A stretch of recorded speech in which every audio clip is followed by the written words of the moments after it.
In April of 2023, I found a certification program called Mental Health First Aid. As a coach, I felt that it was important for me to learn ways to talk to people, especially if they are experiencing a mental health crisis.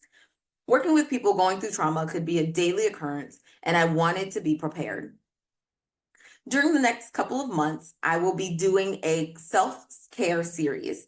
I will be talking about the different types of self-care and how I use them during my first year of consistent healing practices. Note that your experience may be different and that I was not actively using these techniques at the beginning, but they grew into my life. Self-care is all about putting your oxygen mask on first to be able to help others. Self-care are the activities and practices that you engage in to help reduce stress and maintain your health and well-being. It is meant to refuel you, not deplete you. The area of self-care that can help your overall well-being include intellectual, emotional, environmental, physical, spiritual, financial, community, and occupational. Hey guys, Tay here with Dear Tay, You Got This. I'm super excited for you guys to be here this week. As you know, Dear Tay, You Got This is a motivational podcast that I created for myself as a reminder of all of the self-healing that I've been doing and the journey that I've been on that is self-discovery. And I decided to do a podcast for you guys because I figured if I was out here walking through the journey, walking through the healing, knowing that there are people out there who also want to be on this journey and want to know how other people do it and the insides of what the healing actually looks like, this is where you go for that. So I'm super excited because we are on the second half of the year of 2023, where I went through each month of self-care and what that looked like. And I'm super excited to talk about July self-care, which is a mixture of both spiritual and environmental self-care. And I'm going to talk about each of those as I go on, but I'm excited to tell you guys about it. So in July, some of the highlights that I had, I was meditating every day still, and I was up early. As you guys know, I was getting up at 6 o'clock in the morning to do TikToks and things of that nature. So that I kept that going for a while. I got on a business coaching call, and on this business coaching call, I had actually won a free coaching call. And it basically was teaching, like the call was basically to teach me how to grow my business or what they would do to grow my business. And I thought that was really cool to put in there because my mindset had started to change and shift around my business. It was very nice to go into this when this free coaching call and actually get some information that I could use going forward in regards to that. So that was actually, I thought that was really cool, which is why I added it into the self-reflection. I started to understand my boundaries more and started to see people for who they really are. I really learned what peace looks like for me. Those two things are very big points that I do talk about a little bit more as I go into the spiritual self-care side of things. Although I've always been confident, I could feel my confidence shift more. And I felt like this was very interesting to put in there because a lot of times I think that there's a lot more growth that we can do in every area of our life. And I wouldn't say that I was at like the peak of my confidence potential, but it was pretty high up there.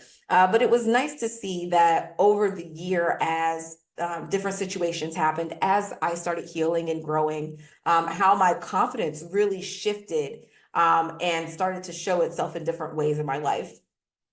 So again, thought that was really cool to put that in there. And I started getting into gardening and creating a schedule for myself.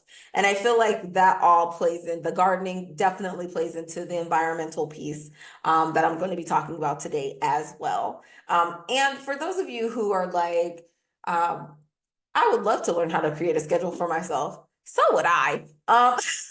In real life, I created a schedule for myself, and it's like I wouldn't say it's a haphazard schedule, but it's definitely one of those schedules where I was just like, all right, I have, 40 hours of work, so I'm going to go ahead and put those in. And then of course, like an hour for commute each day. And then how can I fit the rest of my life and social calendar and activities and all of these things that I wanted to do and accomplish? How can I fit those into my schedule? So I found a way to do that.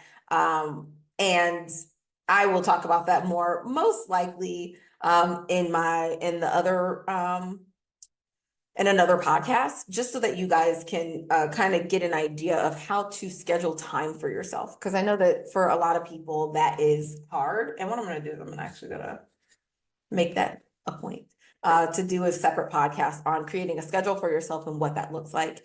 So I'll be able to come back and kind of show you guys what that looks like and how you can create a schedule for yourself. So yeah, lovely.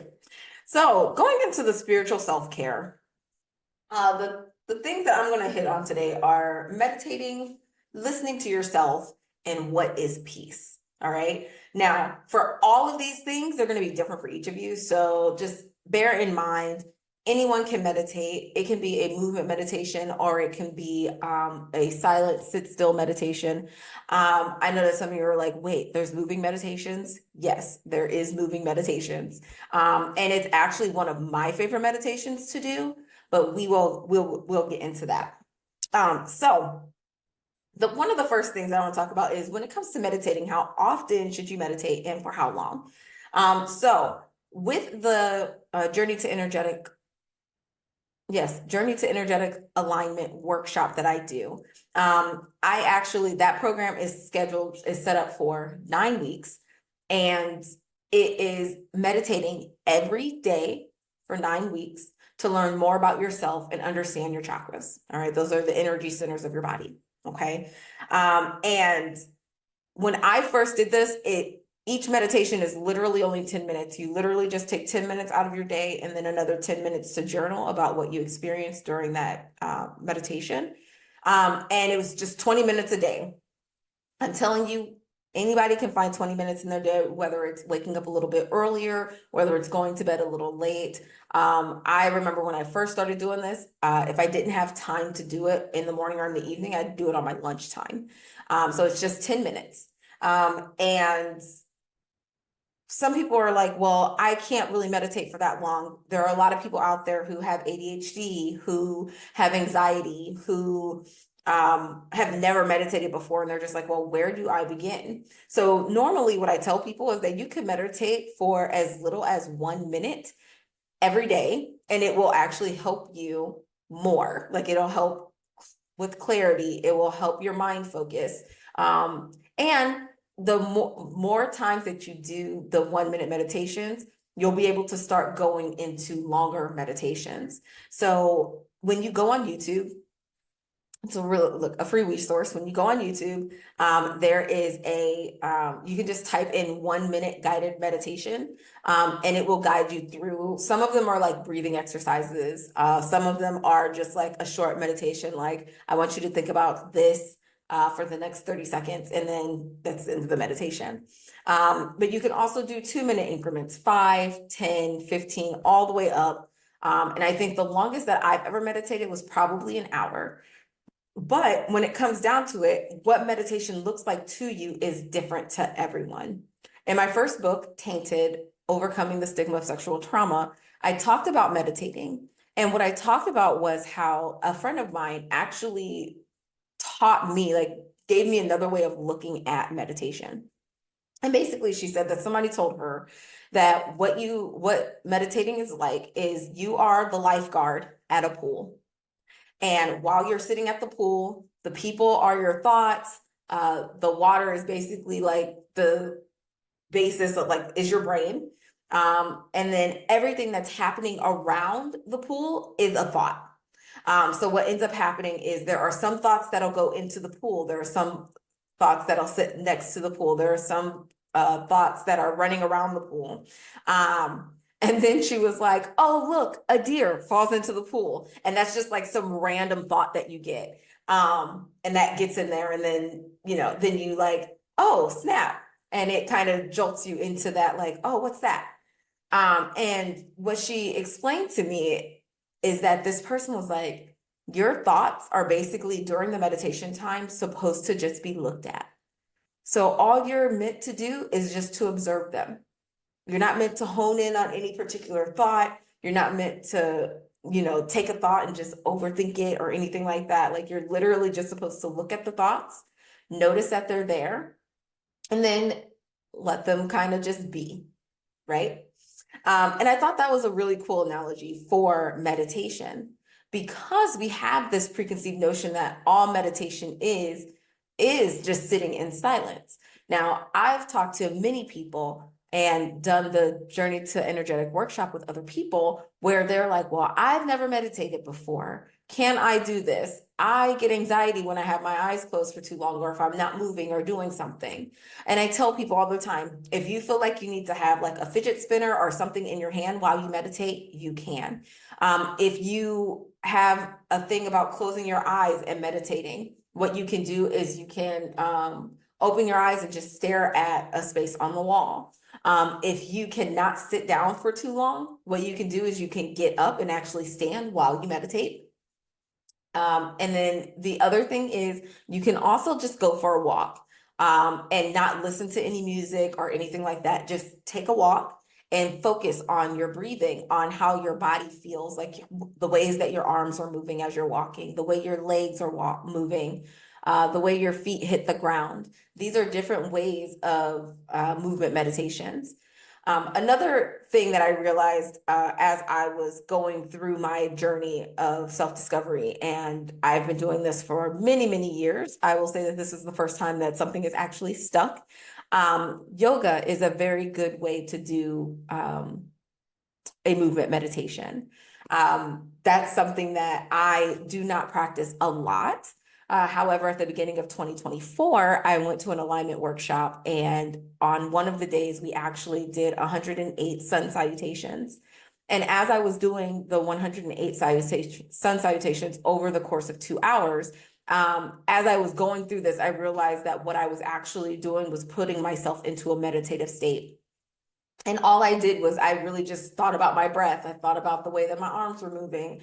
When I went up and then I went down, I literally was paying attention to every single part of my body, what I was doing, how it felt. And that really puts you into a place of calm. It really puts you into a place of clarity. And it also helps you to realize that there's so much more going on in your life on the outside then you really focus on the inside.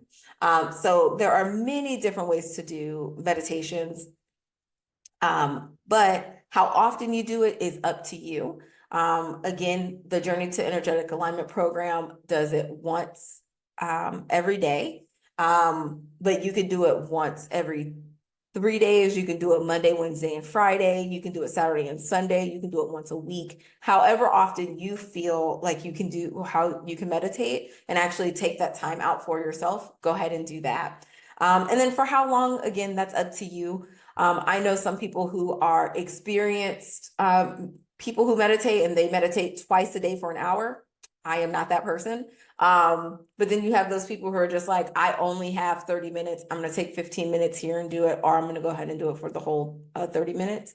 And then you have some people who are like, I am literally just like, my day is already hectic. I'm just going to take 1 minute before I brush my teeth to meditate. And it's really that easy. All right. Now, how can meditation help you listen to yourself? I love this question because one thing that meditation does do is it helps you to focus in on the things that truly matter, or it helps you focus in on the solutions to problems that you feel like you haven't been able to resolve. And one of the things that I like to tell people when it comes down to healing and going on your self-discovery journey is that you literally know exactly what you need. And that's the one thing that I think people kind of overlook when they are going through this journey. And a lot of times people are like, well, I really don't know what I want. I don't know what I need. And it's simply not true. If you listen to your body and understand what it wants, then you can definitely give your body exactly what it needs. Now, an example of this is when I was going to NET therapy. I remember going right like a little bit after my breakup. It was a couple sessions after, and we had realized that I needed to learn how to love myself more. I need to give back to myself. And I sat there and I looked at my NET therapist and I said, I don't know how to do that. And she looked back at me and she said, yes, you do. And as soon as she said that, like literally, it was almost like a switch came on. So I started meditating, and as I was meditating, I could feel like within my body, like what it needed. And it was like, well, in that moment, it wasn't like I needed a physical touch or a physical person to help me with this. It was like, today you need to take a bath and you just need to relax. Um, I remember one day, I was like, yeah, I'm gonna go and do all this stuff, but I was so sad. And I got up that day and I was ready to do everything. And then I was like, you know what? I was like, my body really needs to just rest and it needs to cry. And I just need to sit and be sad today. And that's literally all I did. In all honesty, the more that you listen to your body, and the more that you meditate and really just hone in on the feelings of how your body feels, you will start to really see the differences and the changes. And then you'll also start to see what it is your body actually needs. I remember it wasn't 23, 22, I think. I wasn't feeling well. I had literally the year before I had ended up getting a hysterectomy.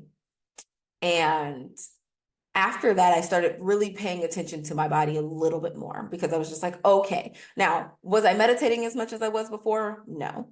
But I started to pay just a little bit more attention to my body and the way that it felt and like what it needed. And I remember some months after that, and actually, I want to say it was a year and some months after that, I think. I was at home and I didn't feel quite right. Like I felt bloated and I was like, well, this is unusual. And it was like I just woke up one day and that's how I felt.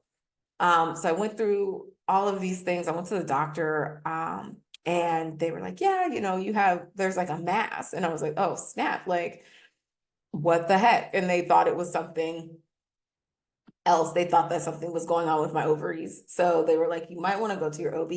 So I went to my OB, they looked and they were like, oh yeah, we could definitely see this mass. It was like the size of a grapefruit, I think. And they were like, okay, well, we can go ahead and do surgery. And they went ahead and did emergency surgery. Come to find out, it actually was just like the scar tissue from the hysterectomy had created a pocket, and this pocket had started to fill with water. And as it was filling with water, it was just making me feel more and more bloated.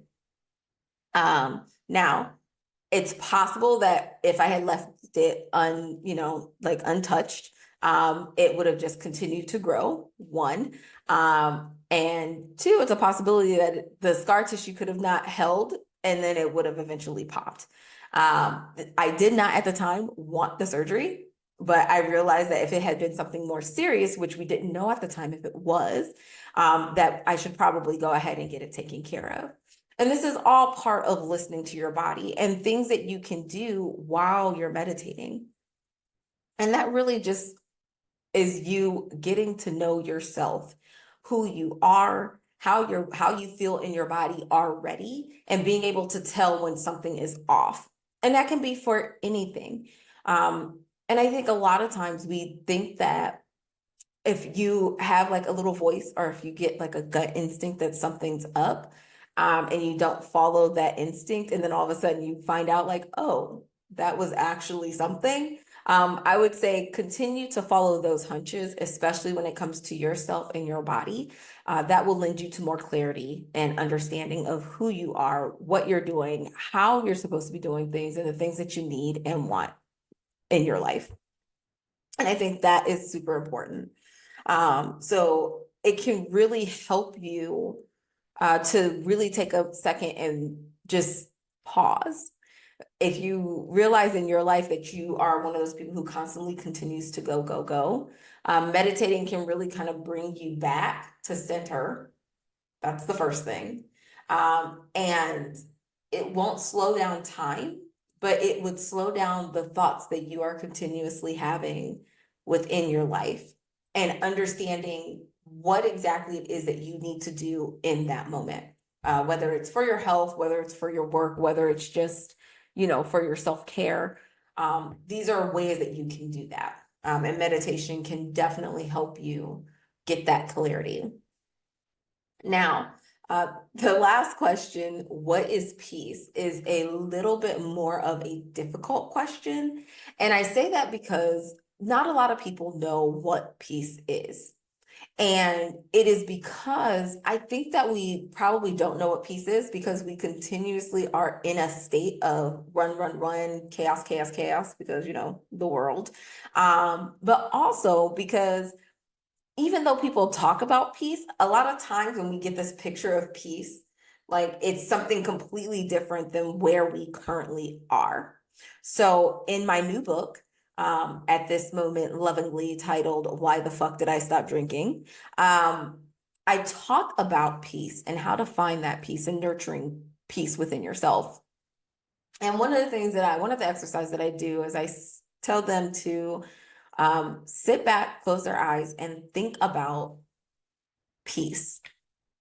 And what I want you to do is picture what that looks like to you. So if you're listening to this right now and you're like, "Ooh, I want to try this," go ahead and pause the podcast. I want you to sit, I want you to close your eyes. And then as you think, I want you to think about, what is peace? What does peace look like? What does it feel like? What does it smell like? All right. Now, in the book, I do go ahead and talk about my idea of peace. And for me, it's sitting in the middle of a forest while nature is happening. You can hear the wind, you can hear the trees, you can hear the waterfalls, you can hear the crickets and all of the animals trotting along. And it really is away from society. And a lot of times we think, well, how can we gain peace when we live in such a chaotic, like busy world? And that is difficult, and it's going to be different for every person. And the reason being is because some people know peace, like what that looks like, and others do not. So for me, when it comes down to peace, what it is not being stressed about things that I can't control. That is probably the ultimate form of peace for me. Another form of peace would be taking a bath, a tranquil bath, and reading a book. Another form of peace could be all of the children are sleeping and I finally get to sit and read a chapter of my favorite book. Or if you do have small children and you're like one of those people who like can't have a snack without the kids coming and bothering you, it could be going and having an ice cream cone in the basement while all the kids are sleeping. Again, whatever your peace is, that is your peace. But know that it doesn't have to be nature, because some people don't even like nature. Let's just be real. There are people out there who are like, nature. No, no, no, no, no. I don't do bugs. I don't do frizz. Whatever. Look, whatever it is, I don't do water. I don't do dirt, right? Whatever it is, that's fine. But know that there are other areas that you can gain peace. And really, you just have to decide what that peace is to you. And the cool thing is, once you figure out what that piece is, if it's something that's only available in your imagination, right? Like if only you can like go to this desert island and sit on the beach in your lawn chair with a mojito, right? Then that is what you can take some time and think about. If it is, sitting in the bathtub and reading your favorite book for 20 minutes, then you can actually physically go do that. But the way that you figure out what feels good to you is by listening to your body and learning to meditate. Now, when it comes to environmental self-care, environmental self-care is basically like what it is that you're doing in your space that helps you to relax, stay calm, or really gives you nourishment, because it is a form of self-care. So with environmental self-care, I put, for me, it was growing plants and taking care of my home. So before last summer, I had never been a plant person. I do not have a green thumb. I wouldn't say I kill all the things, but I will say that somebody told me that succulents are like a level 8 care out of 10, and I kill succulents every single time. So poor things. But I thought about like just what my house looked like in the dream world. So we're gonna go a little mythical here. So in the dream world, they have a plethora of like metaphors of what your dreams could be, what they're interpreting for your life, from the people that you meet to the color of a door to the numbers that show up in your dreams. They could mean so many different things. And one of the things in dreams is that your house, if you dream about your house, not I would say not specifically the house that you live in, but if you dream about a house that you consider to be yours, that actually represents you, like your body and the things that you're going through. And then the things that are going on in the house are the inner battles that you are going that are going on in your body, like in your waking world.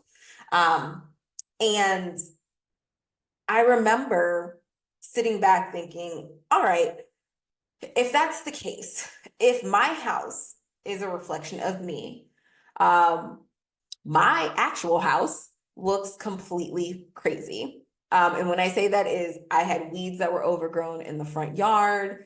I had my grass was overgrowing. I didn't like cut down my shrubs, like I didn't like trim the shrubs or anything like that. Like it looked wild, basically. And I remember last June, a situation had happened and I got really, really mad. And I woke up the next day and I was just like, I need to do something. And the first thing that came to my mind was like doing some earthing because I had seen like my front looked wild, my back looked wild, like I needed to do something. So I was like, all right, cool, this is what I'll do. So I went ahead and I put on some clothes. I knew I was going to get dirty that day because I was like, we're going to get in some dirt today. We're going to do some grounding and I'm going to let all this anger out in my yard. And that's exactly what I did. I went outside and I started digging up in the flower beds. And I started out with one flower bed. I have one like medium-sized flower bed. I have a smaller flower bed, which is like a quarter of the size of the medium one. And then I have a large flower bed, which has my rhododendrons in it. And I went ahead and did the medium-sized flower bed. And I was in there and I was just like digging and digging up all of the weeds, all of the little prickly weeds. I hate those things. They're the worst. And I was like getting down in there and I was digging up all this dirt. And by the way, like the dirt in front of my house is not that great. Like it's not the best dirt, but I was out there, I was digging it up, doing all the things. And I ended up digging so far down that I ended up getting to a stump that was in the bottom of the gardening bed. And I took it out. This thing was like the size of my head. It was old, it was rotted, like nothing was growing out of this thing. And that's when I realized that it is quite possible that the people before me, or even before then, had a bush there. And that bush was cut down and the stump was left over. So it was just there. So I took that out and I was like, all right. So then what I did was I just like went ahead and put all the dirt back in there. And I was like, all right, this is what we're gonna do. We're gonna put the dirt back in. I went and got some new soil. And what I ended up planting right there actually was wildflowers. And if anybody knows, wildflowers are perennials, they come back every year. I enjoy them. I know that there are some people who don't like the look of them, but in all honesty, like I think that once they grow and you get like the little blue flowers and the little white flowers, like they just look so cute. And then there's some other things that grow in there too. And I think like, just like most plants, like there might be some, weed seeds in there. So you do still have to like do your weeding. But I don't have to continuously plant something there every single year unless I like remove that soil and put new soil in. So I felt like that was good. But it made me realize like I really wanted to do something with my house because after I got done cleaning out that flower bed, I remember sitting there and looking and being like, yeah, okay, this feels good to me. And then I want to say it was either that day or another day when I was cleaning out another flower bed. One of my neighbors from down the street came over and was like, "Oh, is this house for sale?" And I was like, no, I live here. And she was like, oh, she was like, because I just never seen anybody over here and the grass was getting tall and this and that. And I was like, yeah, I was neglecting it a little bit. So, but now I'm like doing things and putting it back together or whatever. She goes, oh, okay. Yeah. She was like, a friend of mine is looking for a house. And I just thought that maybe, since no one was living here, I'd ask. And I was like, yeah, no, not a problem. And that made me realize two things. One, I had really neglected my home. And two, I must not be, I'm not, people don't see me. And it's because I get up, I go to work, I come home, I stay in the house. So they never see me. So it was very interesting to have that experience, and have that happen. But because of that, one of the things that I started doing was deciding what plants I wanted to plant around my house. Um, and what else I wanted to do to make my yard look pretty. So I was out there every other week or so mowing the lawn. At the end of June, I went to Pride in Upper Arlington, which is a little city in Columbus. And while I was there, I got a sunflower. And what they did was they gave me a seed and they gave me one of those little, what is it, the paper things that you put soil in and then you put it in the ground and it like, you know, dissipates. One of those.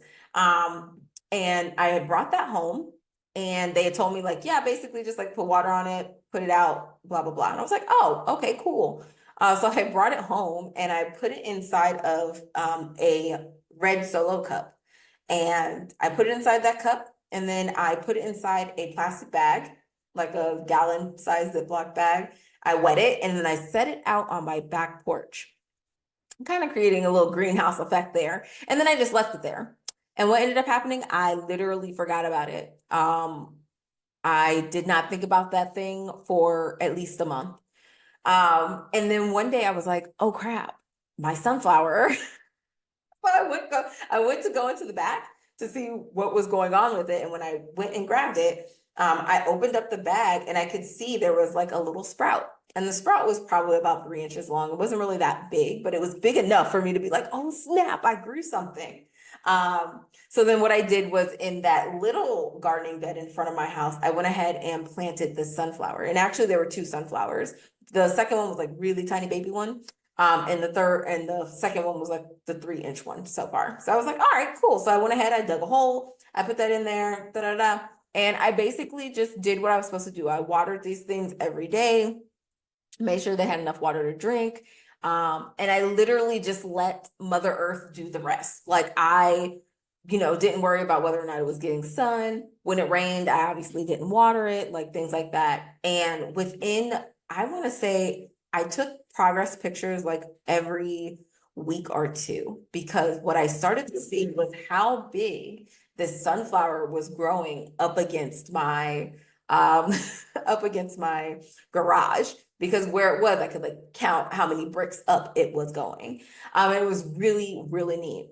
And I remember I had went to Florida to go visit my best friend. And while I was in Florida, um, my sunflower actually decided that it wanted to bloom while I was away.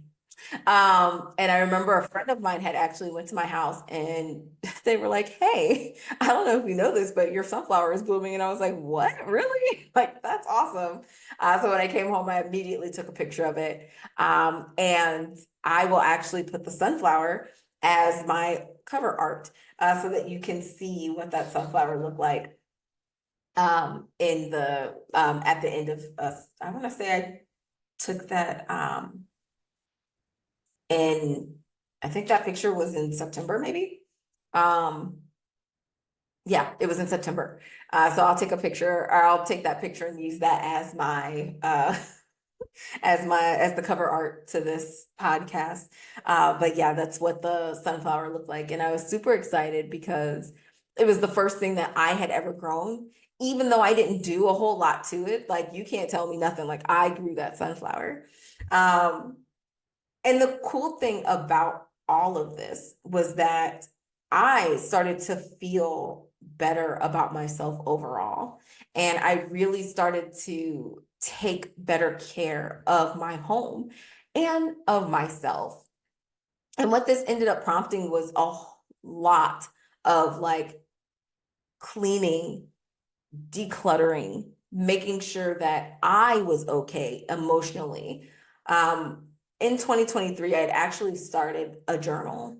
And I figured, you know what, if I'm going to go on this journey of not drinking, I'm going to go ahead and journal every day. I'm going to get my thoughts together. I'm going to get everything that I need together so that I feel better about myself and what I'm becoming and who I want to become. And at this point now, I have had 4 journals. I finished 3 of them last year. Well, actually, that's not true.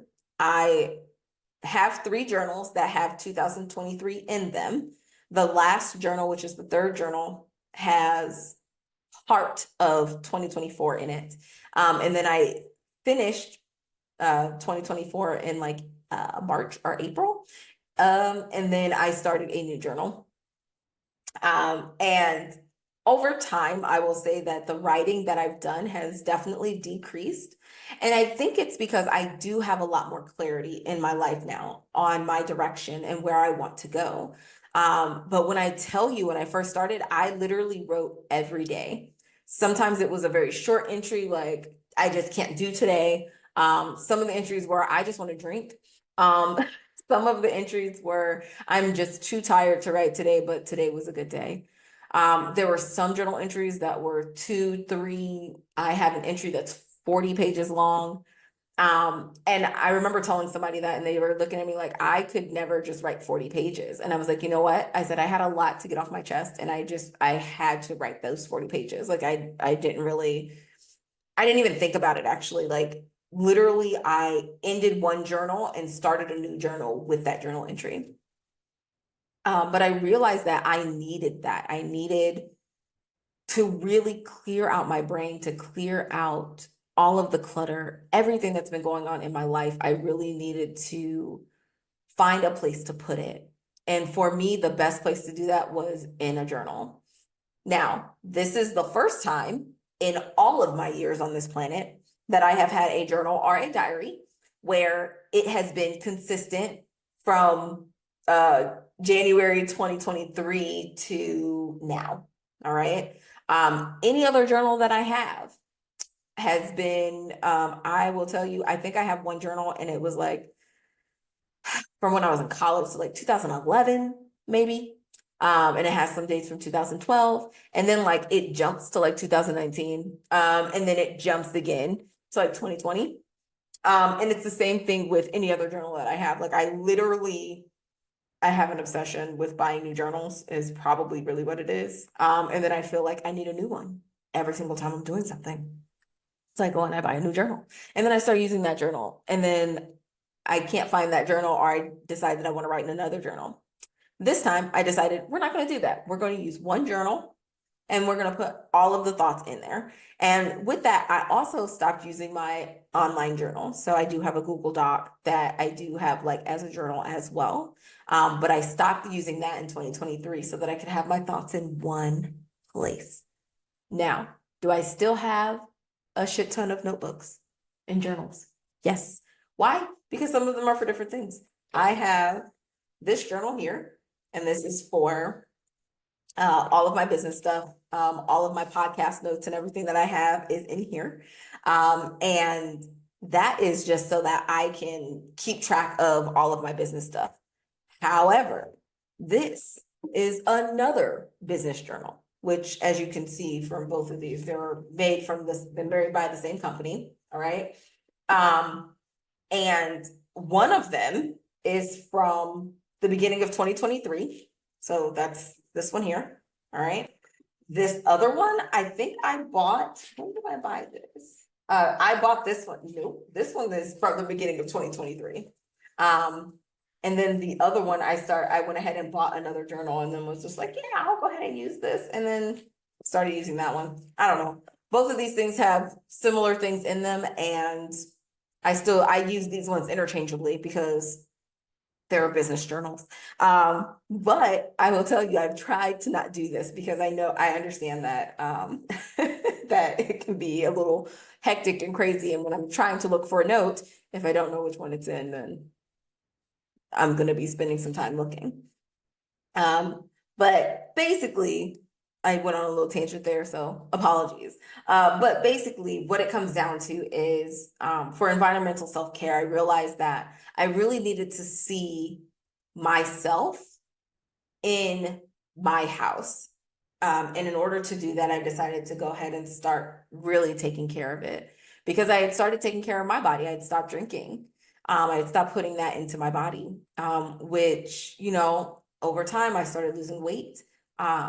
I have friends who see pictures of me from back in the beginning of 23 to now, and they're like, wow, like you lost weight in your face. And I'm like, yeah, no, that's definitely a thing. I had a lot of people say that my skin cleared up, which it really did. Um, and a lot of people could actually see how much more happy I was in general. So they definitely noticed the change in my mood, which was super, super nice. Because I think that when I stopped drinking, it was definitely about not being angry anymore. I didn't want to continue to be angry all the time. I didn't want to continue to use alcohol to numb the pain that I was having. I didn't want it to numb the emotions that I had, so that I could understand what those were. And as I started doing that, I started to realize that other things in my life were a little topsy-turvy, which included my house. It looked very crazy on the outside. And as I told that story about the neighbor who came over to see if my house was for sale, it also showed that I didn't really care about the things that I had. And so I really started to take time and look at what it was that I wanted for my house. So even now, as I'm in my home, one of the things that I do on a pretty consistent basis is I move things around in my home to change what the environment looks like, to change how it feels. Right now, I am recording my podcast in my office, which used to be my bedroom, which is right over the garage. Um, and I remember a friend of mine came up here and we were talking, and they were like, I would really move your bedroom to your other office, and then move your office over here because of the sunlight that you get over there and the quietness that's over there and all of that stuff. And I was just like, oh, okay, like that sounds like an idea. And when I did it, like I'm so glad I did. However, I do sleep a lot better over there, because here, as you can see, this window goes out to the front yard and the street. So my room currently points to the backyard, and there's not a lot of noise going on back there.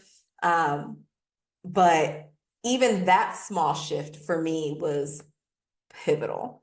Um, and then when it comes down to all of the other rooms in my house, like I repainted my bathroom, I redid my meditation room and started doing door murals, just so that I could give my house a little bit more life and make it a little bit more me. And I think a lot of times we don't think about that, about how your house reflects who you are, how you feel, and the care that you're already giving yourself. So as we bring this podcast episode to a close, what I would love for you to do as homework is in the spiritual realm of self-care and the environmental realm of self-care. What I want you to do is think about something that you can do in each of these realms that are going to help bring you life again. In the spiritual realm, it can be meditation.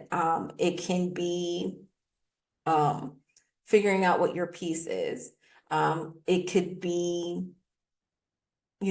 doing a spiritual practice, no matter what that is for you, regardless of your religion, right? And then when it becomes the environmental realm, you can look at what things do you want to start putting up on your walls? Do you want to start hanging more pictures? Do you want to start gardening? I mean, right now we're at the end of, we're in the middle of September. Geez Louise, we're in the middle of September. So you can't garden right now. But that doesn't mean that you can't prepare your beds if you want. That doesn't mean that you can't figure out what paint colors you want.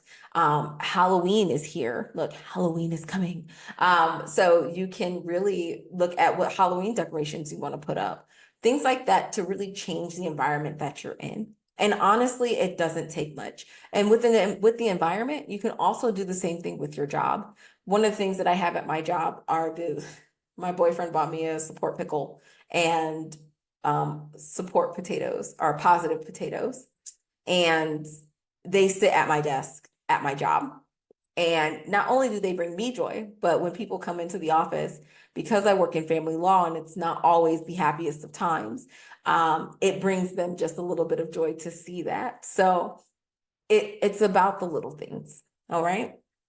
Now, as we bring this to a close, I am going to talk about my Trinity, which we do at the end of every episode. And it is basically something that I am grateful for, something that I am bragging about, and something that I desire. So let's get into it.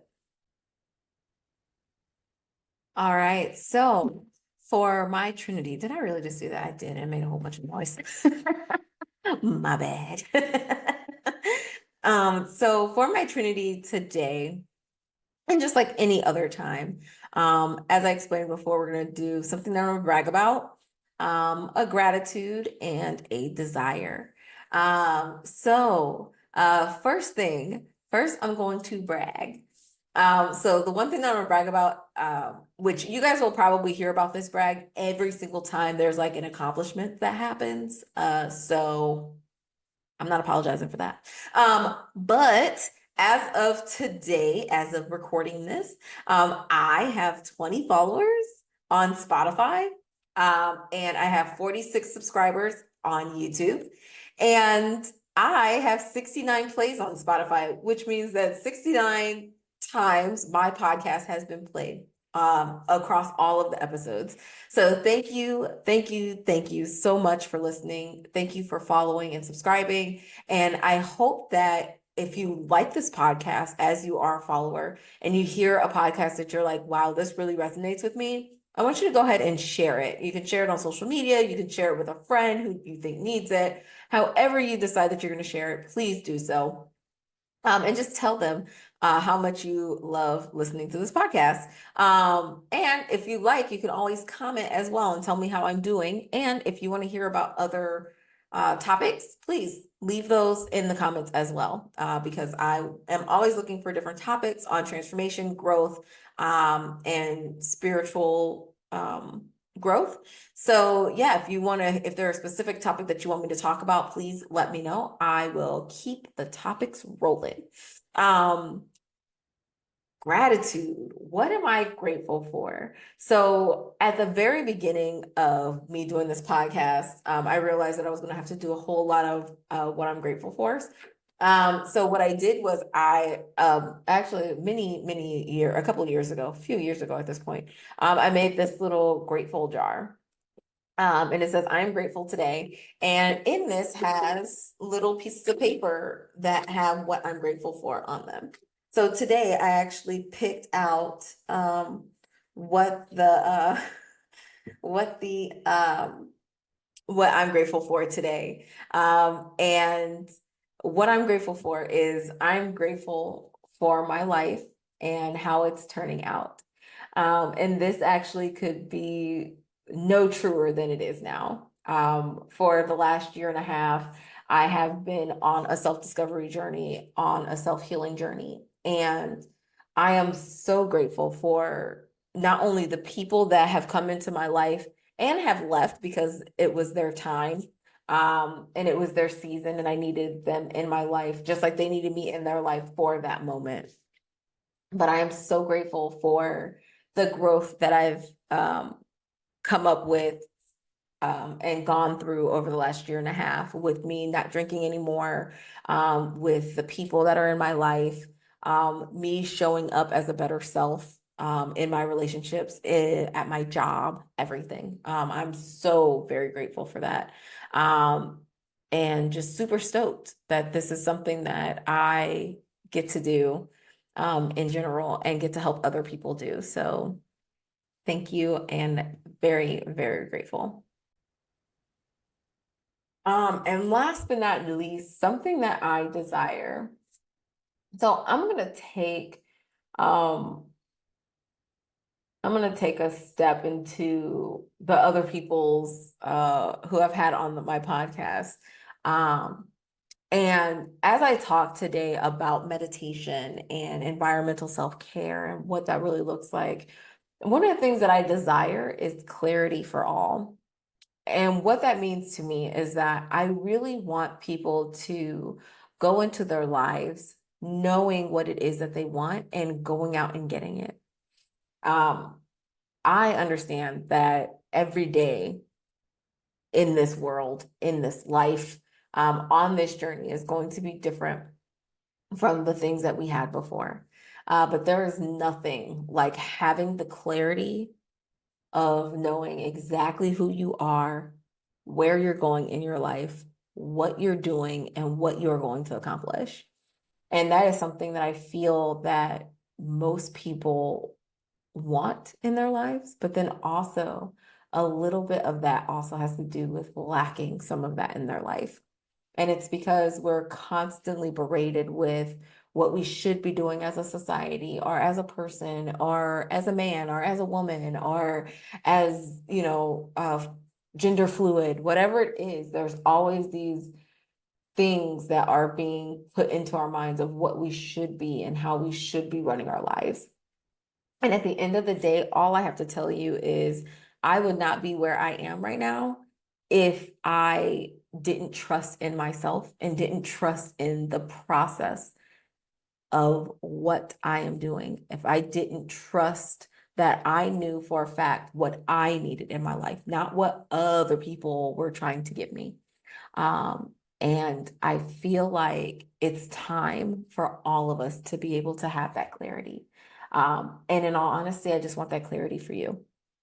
So I do hope that you enjoyed this podcast. If you want to share this podcast with anyone that you know or somebody that this podcast resonated with you, resonates with, go ahead and share this podcast again on your social media or through text message or however you share podcasts these days.